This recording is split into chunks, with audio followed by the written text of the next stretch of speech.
L'algoneurodystrophie, un grand classique, j'en parle souvent et c'est pas facile à soigner. Enfin, si, c'est facile à condition de faire ce qu'il faut, mais ce qui est pas facile, c'est de faire ce qu'il faut.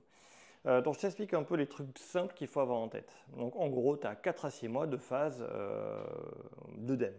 Ce sera chaud, œdémateux, donc un peu suintant, chaud, très douloureux. On ne sait pas d'où ça vient, on pense que c'est les microcapillaires qui sont très dilatés, mais on ne sait pas. On donne des médicaments, enfin, très honnêtement, on ne sait pas. Hein. Qu'on donne, qu'on ne donne pas, on a à peu près le même résultat.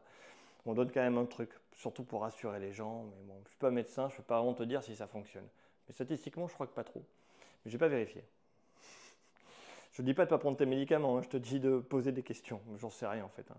Mais ce que je sais, c'est que c'est toujours pareil. C'est 1 an et demi pour récupérer au final, en faisant ce qu'il faut. En réalité, nous au cabinet, on y arrive entre 4 et 6 mois, en faisant vraiment ce qu'il faut. Si on fait OK, c'est 1 an et demi. Si on fait rien, c'est à vie. À éviter.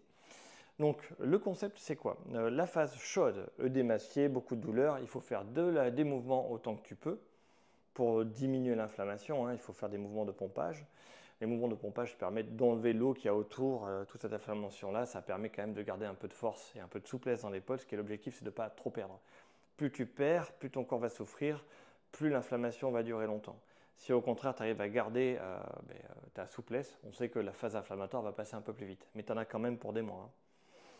Hein. L'autre phase après, c'est la phase raide, la phase froide. Et c'est là que ça commence. C'est là que le travail va être intéressant pour moi, rééducateur. Petite astuce avant que j'oublie, la piscine, c'est bien quand tu es en phase chaude. Voilà. Là, tu es dans l'eau, là, et là, tu trempouilles, tu fais des mouvements, tu t'émerges jusque-là, là, tu fais des mouvements dans l'eau, n'importe lesquels. Ça marche très très bien. Mais j'en reparlerai plus tard. Quoi qu'il en soit, j'en étais à la phase raide quand c'est froid. Donc là, c'est comme la capsule rétractile. Il va falloir tirer énormément et beaucoup. Mais la différence de la capsule rétractile, où la personne il s'est enraidie très vite, donc il a encore une bonne compétence musculaire, toi, quand tu as eu une phase chaude qui a duré longtemps, où tu n'as rien pu faire, tes muscles se sont vraiment affaiblis. Vraiment. Tu n'as presque pas pu bouger hein, à cause de la douleur. Et qui plus est, ton cerveau a gardé une image de la douleur, ici. Donc dès que tu le bouges, tu auras des appréhensions très fortes.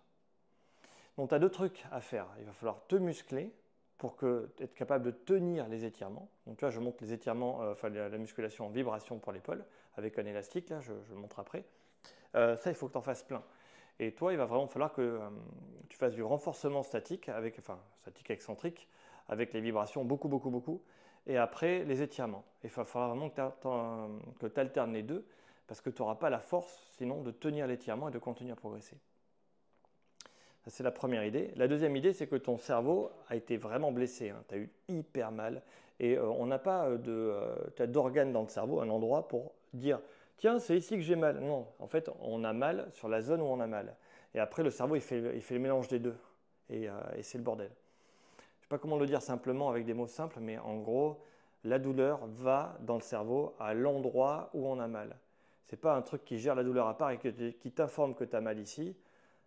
Tu vois, c'est directement la structure qui a mal. Donc, ton image moteur est foutue. Parce que dès que tu bouges, tu fais « Ah, mais je vais avoir mal » et ton cerveau te crée une douleur fantôme. Et c'est hyper bizarre. Hein. Donc, comment je fais pour vaincre cette douleur fantôme et pour diminuer en fait mon seuil de douleur?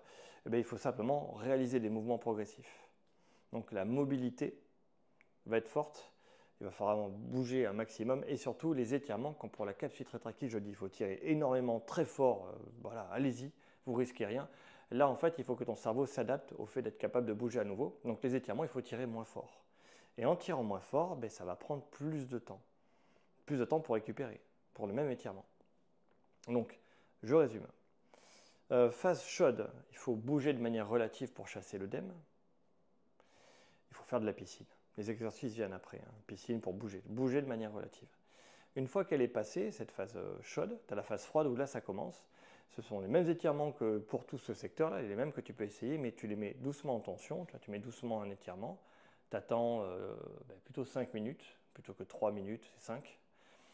Toujours, si tu fais moins d'une minute, ça ne marche pas. Hein. Donc tu peux relâcher un peu, tirer un peu plus.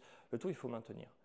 Et après, il ne faut pas oublier de faire directement après des exercices de stabilisation, avant de refaire les tests ou quoi. Parce que tu vas voir les muscles qui sont très affaiblis par toute la phase avant, la phase chaude inflammatoire qui va durer trop longtemps. Voilà. Pour quelle raison, on ne sait pas. C'est pas grave. L'objectif, c'est que tu retrouves ta vie le plus vite possible. C'est ça qui nous intéresse, hein.